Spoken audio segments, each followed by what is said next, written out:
한 10년의 시간을 채 10분도 안 된 시간으로 한번 돌려서 봤는데 감회가 새롭죠. 단 자기 얼굴 찾는 것 같아요. 본인들 얼굴. 영상을 보면서 여러 가지 이제 생각도 나고 또 그런 마음들도 있는데 제일 많이 저는 이제 눈에 띈 게 아이들의 모습이 제일 많이 눈에 띄더라고요. 또 그럴 것이 벌써 이제 10년의 세월이 지났으니까 뭐 그때부터 아이들이 같이 있었던 아이들도 있고 중간에 온 아이들도 있긴 하지만 그래도 아이들이 훌쩍 커서 지금 이렇게 우리 교회의 한 부분을 이렇게 딱 자리하고 또 아이들을 볼 때마다 늘 도전이 되는 그런 의미 속에서 여러 가지 생각들을 하게 합니다. 어제 이제 전사님이 영상을 만들고 이제 먼저 저한테 넘겨줘서 뭐 수정할 것 있나 뭐 보라고 그래서 이렇게 봤는데 보면서 그런 생각이 들더라고요. 훌쩍 커버린 아이들을 보면서 대견하다라는 생각이 드는 한편에 우리는 잘 컸나? 아이들은 잘 컸는데 우리는 잘 컸나? 그 생각을 안 할 수가 없더라고요. 또 지난 한 주간 동안 우리 저녁 기도회 때 맥주감사절 절기를 맞이해서 저희들이 한 주간 동안 저녁 기도회로 매번 모이지 않습니까? 늘 이제 맥주감사절과 창립 기념주의를 같이 사실 지키고 있기 때문에 또 10주년이어서 더 마음속에 교회를 향한 기도나 또 생각이 더 많았던 한 주였던 것 같아요. 여러분도 그러셨을 거라고 생각이 됩니다. 10년의 시간을 쭉 돌아보면서 드는 마음은 아까 우리 조장님 이렇게 인터뷰하시면서 앞으로의 10년의 모습을 기대하시고 또 그런 어떤 말씀들을 주셨는데 제 마음속에 물론 기대하는 마음도 있고 또 하나님께서 어떻게 이끌어 가실까라고 하는 것에 대한 꿈도 꿔보고 하는데 마음 한편에는 지나온 시간들에 대한 아쉬움이 사실 저 개인적으로 좀 많이 자리를 하고 있더라고요. 돌아서 보니 늘 그렇지 않습니까? 지난 시간들을 돌아보면 기쁘고 즐겁고 또 축하할 만한 또 정말 힘이 될 만한 일들도 많이 있었지만 늘 이제 돌아보면 아쉬움이 더 많이 남는 게 돌아봄의 한 자락인 것 같습니다. 또 꼭 그렇게 해서만 또 스스로에게 뭐 위로의 모습들로 이렇게 치부하기엔 또 그렇고 또 더군다나 코로나라고 하는 상황이 1년 반을 넘게 지나가면서 또 여러 가지 저희들이 경험해 보지 못했던 시간들을 지나면서 교회가 뭐 우리 교회뿐만 아니라 한국 교회가 많은 사실 어려움들을 겪었죠. 정말 정면으로 그것을 맞닥뜨렸고 그 여파가 우리 교회에도 사실은 이렇게 예외 없이 다가오는 것을 보기 때문에 그런 면에 있어서 사실은 마음속에 그런 아쉬움들이 좀 더 많이 들었습니다. 아마 주님께서 보실 때는 어떨까?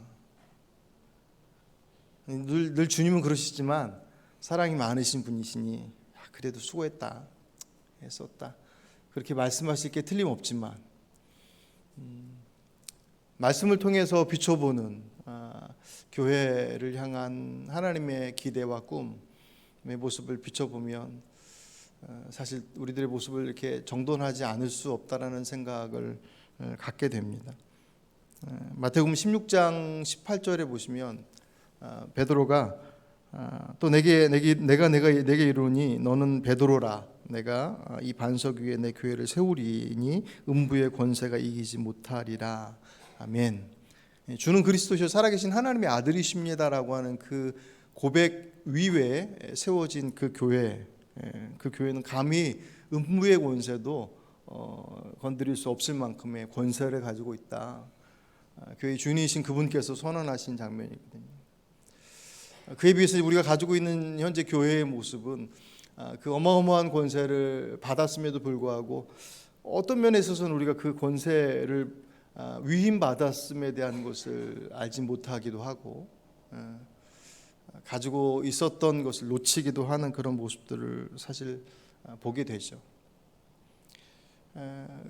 그 권세 있는 교회가 좀 더 구체적으로 성경에 보시면 우리 교회 공동체는 하나님의 가족이다라고 얘기하고 그리고 성령의 전 그리고 그리스도의 몸이라고 교회의 모습을 그 특성에 따라서 구별해서 설명을 해주십니다.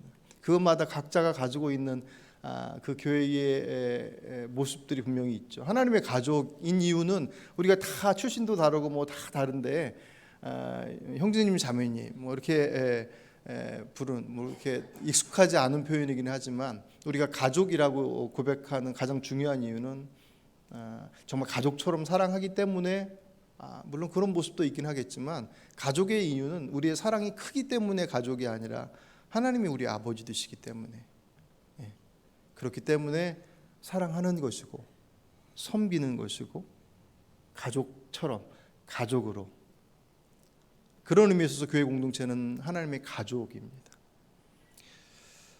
교회는 또한 성령의 전이라고 얘기하죠. 그리스도 안에서 건물 전체가 서로 연결되어 주님 안에서 자라 성전이 됩니다. 에베소 2장 21절의 말씀입니다. 성전의 가장 중요한 기능이 제사를 드리는 거잖아요. 마찬가지로 교회의 가장 중요한 핵심은 예배 공동체로서의 모습이에요. 우리 안에 모여서 여러 가지의 훈련과 내용들을 가지고 있지만 가장 중요한 것은 예배의 자리이거든요. 그 예배를 통해서 우리가 위로받기도 하고 우리 안에 무너졌던 어떤 그 삶의 그 어려움들이 예배를 통하여서 다시금 새로워지는 시간이기도 하지만 사실은 예배의 좀 더 적극적 의미는 그분 앞에서 그 주의 말씀 앞에 우리의 창조주 되시고 우리의 삶의 주인 되신 그분 앞에 우리의 삶을 정돈하는 자리이고 이 땅이 끝이 아니라 하나님의 나라가 곧 임할 것이다라고 하는 그 마지막 때를 소망하며 드리는 예배. 그래서 어떤 의미 속에서 우리들의 예배는 그냥 우리를 위로하고 우리를 이렇게 우쭈쭈 해주는 그런 어떤 보금자리로서의 의미 있는 한 부분이고 사실은 우리가 어떤 존재로 부름받았는지에 대해서 하나님 앞에서 확인하고 고백하는 그런 자리입니다. 그러니 그 예배가 어떻게 드려지느냐는 대단히 중요하죠.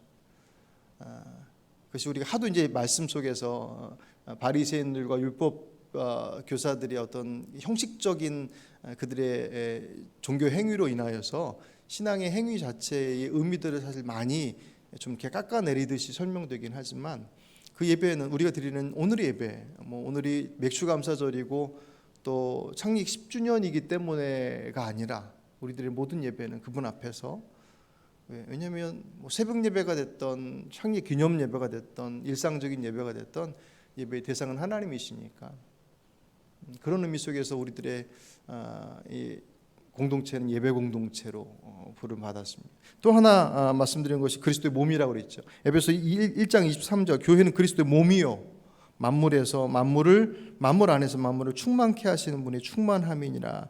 아멘. 교회는 그리스도의 몸이래요. 그러니까 예수님께서 머리가 되시고 우리 각자의 다 다른 지체들이 이곳에 모여서 각자의 역할이 다 다른 기능과 역할이 다 다른 모습들로 주어져 있습니다. 얼마나 더 필요한, 더 중요하냐, 덜 중요하냐의 문제는 기능상 그때 맡겨진 것에 따라서 다 다를 뿐이지 그것을 절대적으로 누가 더 중요하고 누가 덜 중요하고 그렇게 성경은 구분하지 않습니다. 그렇게 우리 안에서 훈련되어진 우리들이 그냥 우리끼리 정말 잘 훈련되어진 모습들로서 공동체를 이루어가는 것이냐? 아니요. 아까 읽어드렸던 에베소 1장 23절 뒷부분은 우리는 그리스도의 몸이요 만물 안에서 만물을 충만케 하시는 분이 충만함이라. 세상이 하나님의 주권을 외면하고 세상이 주인인 것처럼 살아가는, 그래서 하나님의 자리가 붕 빠져버렸어요. 그 공허함의 자리를 하나님께서 교회를 통해서 채워가시는 것입니다. 그러니까 우리의 역할은 그 공허함의 자리 참 생명이 무엇이고 진정한 가치가 무엇인지를 우리가 선포하고 우리가 살아가고 사랑함으로 교회가 교회로서의 모습들을 이 땅 위에서 갖게 되는 것, 그것이 성경에서 기록하고 있는 더 많은 부분들이 있긴 하지만 교회의 모습입니다. 거기에 비해서 우리의 모습을 돌아보면 과연 우리는 어느 정도의 모습일까? 사실 뭐 이렇게 어렵지 않죠. 보면 말씀드렸던 것처럼 우리가 가지고 있는 교회에 대한 이해, 그것은 우리뿐만 아니라 한국 교회가 가지고 있는 작금의 상황들은 사실 상당히 위축되어 있으니까. 하지만 하나님께서 우리를 어둠의 권세, 음부의 권세로도 결코 이길 수 없는 하나님의 이 땅 위에 대안으로서 선택되어진 공동체임을 잊지 말아야 합니다. 실력이 좀 떨어지고 부족해서 안에 재직 못고 뭐 여러 가지 연약한 모습이 있다 할지라도 우리가 어떤 분 존재로 부름받았는지에 대한 것들을 가지고 있을 때 교회의 모습들이 바라볼 어떤 목표들이 분명히 있죠. 우리가 가족되었음에 대한 고백, 예배 공동체로서, 그리고 이 땅 위에 그 공허함의 자리들 속에 그 공허함을 채워나가는 하나님의 도구로서의 사명들을 가지고 있다. 그 모습들 속에서 우리 모습들을 비춰본다고 한다면 지난 시간들 속에서의 아쉬움들의 자리들을 앞으로 어떻게 채워야 할지가 더욱더 선명해지지 않겠습니까? 하지만 그것은 그저 저절로 시간이 지난다고 해서 저절로 되지 않죠. 그냥 우리가 10주년이기 때문에 10주년의 시간을 돌아보면 지난 시간들 속에서 정말 많은 경험들이 사실 있었지 않습니까? 그 시간 다 넉놓고 있지는 않았죠. 때로는 정말 몸부림치면서 버티고 버텨야 될 시간들도 있었고, 때로는 뭐 정말 즐겁고 행복한 시간들도 있었고, 그 온갖 시간들이 그 안에 그때 당시에는 정말 마지막인 것처럼 지내왔던 시간들로 이루어졌던 그런 10년의 시간이지 않습니까? 앞으로의 시간도 사실 마찬가지일 것입니다. 지난 시간이 정신없이 어떻게 끌려오는 막 쫓겨가듯이 왔던 시간이었다고 한다면 앞으로의 10년, 20년의 우리의 모습들은 쫓겨가는 삶이 아닌, 쫓겨가는 교회가 아닌 주의 말씀을 바라보고 가는 교회의 모습, 그 모습이 하나님께서 우리에게 원하시는 모습이 아니겠는가. 오늘 우리가 읽은 예레미야서는 그런 의미에 있어서 이미 구약 시대로부터 하나님께서 공동체, 교회 공동체, 성도들과 교회 공동체를 향한 하나님의 계획하심이 있었고, 그럼에도 불구하고 그 모습들을 잘 감당하지 못했던 이들의 모습들을 사실은 말씀하고 있죠. 우리가 주중에 그 믿음의 사람들을 보면서 제일 처음에 봤던 아브라함, 믿음의 조상이라고, 하나님께서 내가 믿음의 근원, 너를 통해서 복을 주리라. 아브라함의 존재 목적은 그가 복된 사람으로 살아가는 것 플러스 그 복이 그를 통하여서 이 땅에 흘려 보내지는 것, 그것이 그의 존재의 이유였습니다. 그죠? 그 역할들을 감당할 때 그를 통하여서 하나님의 뜻이, 똑같이 이스라엘 백성도 주님께서 그 믿음을 통하여서 아브라함뿐만 아니라 아브라함이 가지고 있는 믿음, 아브라함이 믿고 있는 그 하나님을 믿고 있는 이들도 동일하게 저나 여러분의 존재 이유는 저희들을 통하여서, 우리를 통하여서 하나님의 복이 흘려 보내지는, 문제는 흘려 보내지지 않고 자꾸 가두어두니까 문제죠. 그죠? 고인물이 썩는 것은 시간 문제일 뿐입니다. 우리 교회 앞에 연못을 보면 조금 다른 생각도 하긴 해요. 저 물이 흐르지는 않는데 정수 이렇게 돌려가고, 여러분 모르실 거예요. 잉어가 알을 낳아서 부화를 했어요. 전 밥줄하고 지난주에 이렇게 있는데 뭐가 왔다 갔다 해서 저는 무슨 지렁인가 이렇게 봤더니 잉어 치어가 돌아다니더라고요. 새끼를 낳은 거예요. 알을 낳고 부화를 한 거예요. 그 작은 그 얼마 되지도 않은 그 연못 저희들 만들어 놓고 그 자리 잡으려고 전사님하고 저하고, 그러니까 무식하면 용감하다고, 아이들이 뭐 이렇게 보면 좋아하니까 여기 옆에 딱 그 자리에 이렇게 연못 있으면 좋겠다. 둘이 또 마음이 맞아가지고 무작정 파가지고 뭐 이렇게 막 해서 했는데, 여러분 아시지 않습니까? 뭐 깨끗한데 물고기는 계속 죽어나가고 뭐 그 과정들을 통해서 지금은 이제 다 자리를 잡아왔어요. 근데 제가 보면 볼수록 신기한 게 물이 흐르는 물이 아니거든요. 비가 와서 간혹 넘치기도 하고 제가 가끔 물을 갈아주긴 해도 그 물은 고여 있는 시간이 훨씬 더 많아요. 그런데도 불구하고 잉어는 날이 가면 갈수록 커져요. 제일 먼저 노는 벌써 손바닥보다 훨씬 더 커지지 않습니까? 하지만 우리들의 삶의 자리들 속에서의 흘러보내야 할 것들을 보내지 않고 가둬두면 그 가둬둠으로써 누리는 풍요가 분명히 있겠지만 그 풍요는 우리들을 살리는 풍요이기보다는 우리를 죽이는 풍요임을 성경이 증거하고 있고 우리들의 삶 속에서도 어렵지 않게 사실 볼 수 있습니다. 그것은 공동체도 마찬가지죠. 이스라엘 백성들이 택함 받아서 그들을 통해서 이 땅에 하나님의 나라를 세우실 것을 분명하게 말씀하셨고 그들 스스로도 자신들이 제사장 나라로서 하나님의 뜻을 대변하는 특권을 가진, 하지만 특권만이 아닌 그들에게 책임, 아주 막중한 책임이 있음에 대한 것을 나중에 상실해버려요. 특권만 남으니 자신들에게 주어진 복을 흘려보내지 않고 계속 가두었습니다. 하나님께서 그들을 살리시고자 또 그들을 통해서 이루실 하나님의 나라를 세우시고자 그들에게 고난을 허락하시지 않습니다. 그러니까 그 과정을 보면 하나님께서 택하신 하나님의 민족이 이방신을 믿고 있는 이방 민족에 의해서 처참하게 짓밟혀요. 그럼 어떻게 보면 하나님이 누워서 침 뱉는 것과 다르지 않아요.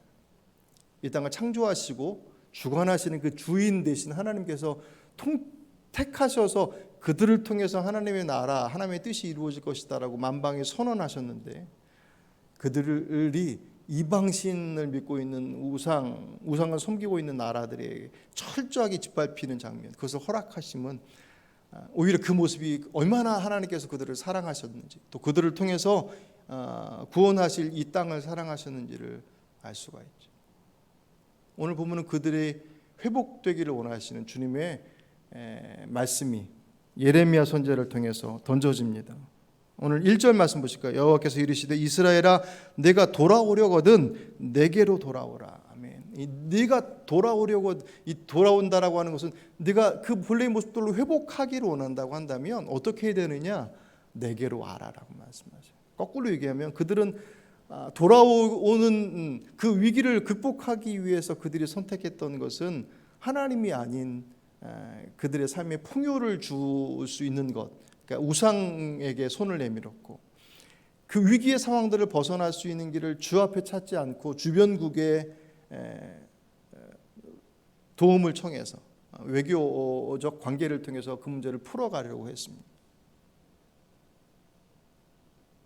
근데 문제는 얼굴에 뭐 났다고 그냥 무작정 피부 연고 바른다고 낫는 게 아니지 않습니까? 때로 막을 수는 있을지 모르겠지만 그게 이유가 분명히 뭐 속이 안 좋든 여러 가지 이유들이 있을 텐데 그 이유들을 불문하고 그냥 얼굴에 뭐가 나니까 연고로서 다 해결하려고 한다면 그것은 잠깐은 가릴 수 있어도 결국 본질적인 문제를 해결할 수 없는 것처럼 그들이 그 공공하고 어려운 상황들을 해결할 수 있다고 생각했었던 재물을 붙잡고 그 재물을 줄 수 있다라고 얘기하고 있던 우상에게 절하고 그들 앞에 자신들의 삶을 내어주는, 그리고 그 전쟁의 위기 속에서 벗어날 수 있는 길은 그 하나님의 주권 앞에 있음에 대한 것을 그들의 선조들이 수많은 역사들을 통해서 보여주심에도 불구하고 그들은 아수르를 그리고 바벨론을 이렇게 쫓아다니는 모습들로 살 길을 찾은 그들에게 주께서 뭐라고 그러세요? 네가 다시금 회복되고자 원한다면 내게로 오라라고 말씀하십니다. 수천 년 전에 주신 말씀이지만 오늘 저와 여러분에게 동일하게 적용되어지는 말씀 아니겠습니까? 하나님께서 사랑하심으로 우리에게 허락하신 고난과 곤란의 자리들, 그 자리들을 해결하기 위해서 당장 필요한 무엇, 그것을 해결할 수 있는 누구, 어떤 상황, 그것은 어떤 면에서 보면 눈에 보여지는 것에 불과한 것입니다. 정말 우리가 하나님께서 우리의 삶을 주관하신 분이심을 고백하고 있다고 한다면 그 삶을 허락하신 그분 앞에 묻는 것이 제일 우선이 돼야, 그것은 특별히 믿음 좋은 사람들만의, 혹 목회자만의, 혹 선지자만의 역할, 몫이 아니라 모든 성도들이 반드시 그 길이 살 길이기 때문에 외면하지 않으시거든요.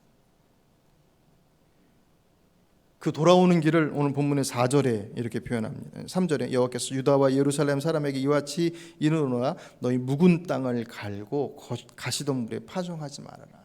그 굳어있는 묵어있는 땅 그 위에다 뭔가를 새롭게 하려고 하지 말아라. 가시덤불 위에다가 파종하지 말라 그러죠. 다 갈아엎어서 좋은 땅을 만들어서 우리 마태복음에서 밭 가는 비유 우리가 자주 보지 않았습니까? 좋은 밭은 돌도 골라내야 할 것이고 가시떨기도 골라내고 그 이전에 정말 길가와 같이 딱딱하게 굳어 있는 밟혀져서 내 고집과 내 경험과 내가 가지고 있는 그 지식이라고 하는 아주 견고한 아스팔트와 같이 딱딱해서 주의 말씀이 들어와도 튕겨져 나갈 그것들 위에 아무리 말씀을 쏟아분들 튕겨져 나가고 와서 새가 와서 먹어버리는 것처럼 먹는 것 이전에 갈아엎어야 한다고 말씀하십니다. 지난 10년의 시간들 속에서 정말 주의 은혜 가운데 우리 교회 뒤편에 굿땅 거기 또 다시 들어오셔서 자리를 또 잡으셨어요. 부스하진 않아요. 그때 거기 이렇게 세 주셨던 그 어르신들이 본인들이 오셔가지고 이사 오셨다고 지난주엔가 이렇게 음료수 가져오셨다 그러더라고요. 저는 못 뵀는데 저 볼 때마다 그 생각을 합니다. 저야 이제 창문 열면 바로 보이니까. 지나온 시간들 속에서 하나님께서 우리에게 얼마나 분명하게 보여주셨는지를 그 사건 속에서 살짝만 주목해 보면 선명하게 사실은 확인하게 되고 되뇌게 되는데 머리 바쁜지 머리 분주한지 우리 시선은 여전히 다른 곳에 가 있습니다. 그것이 우리 안에 굳어져 버리면 묵혀져서 다른 것이 한참 들어가 그거 다 갈아엎어야만 그분께 돌아옴의 모습들이 어떤 것인지에 대한 것들을 우리 안에 더욱더 구체적으로 선명하게 확인할 수 있습니다. 오늘 이후에 우리들의 하늘빛 교회의 모습들은 아까 하나님께서 교회에 대한 말씀을 주셨다고 하는 것 기억하십니까? 우리 오늘은 이 앞에다가 현수막을 감사절 창립 기념주의 현수막으로 나왔지만 이게 띄고 나면 다음 주부터 우리가 바라보고 있는 하나님의 나라, 하나님의 복음으로 세워가는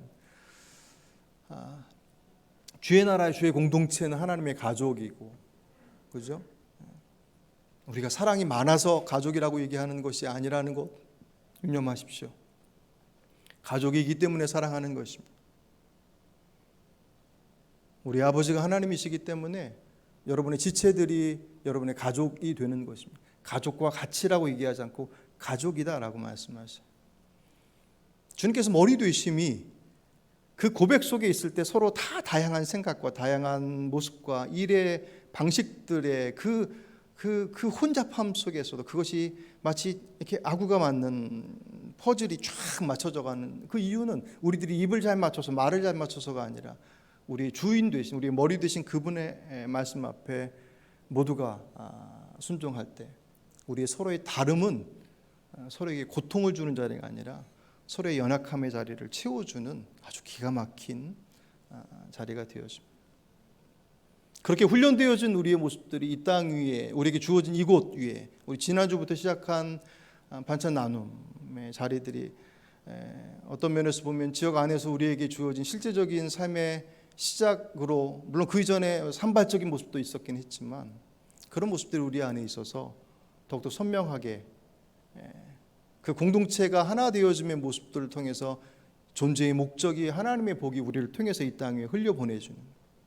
그래서 지난주 우리 히브리서 11장 6절 말씀에 하나님을 찾는 이들에게 하나님께서 상 주시는 자이심을 믿어야 할지니라 기억하십니까? 예, 그 상 하나님을 찾는 이들에게 하나님께서 상을 주신다고. 무슨 상을 주시겠습니까?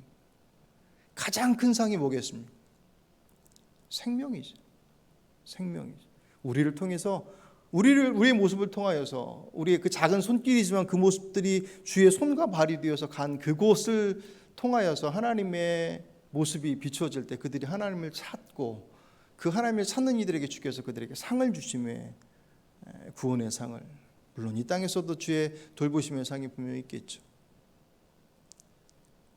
그러기 위해서 우리들의 묵은 땅 우리 안에 가지고 있는 굳어져 있는 우리들의 마음들과 우리들의 습관들과 그 모습들을 이제 구체적으로 갈아엎어야 할 때입니다. 기왕 10주년, 그래서 이제 우리가 다시 한번 해보자라고 매듭을 지었으니 다음 주부터 어떻게 변할지 몰라요. 우리 예배가 하나님 앞에 진정한 예배로서의 모습들을 갖기 위해서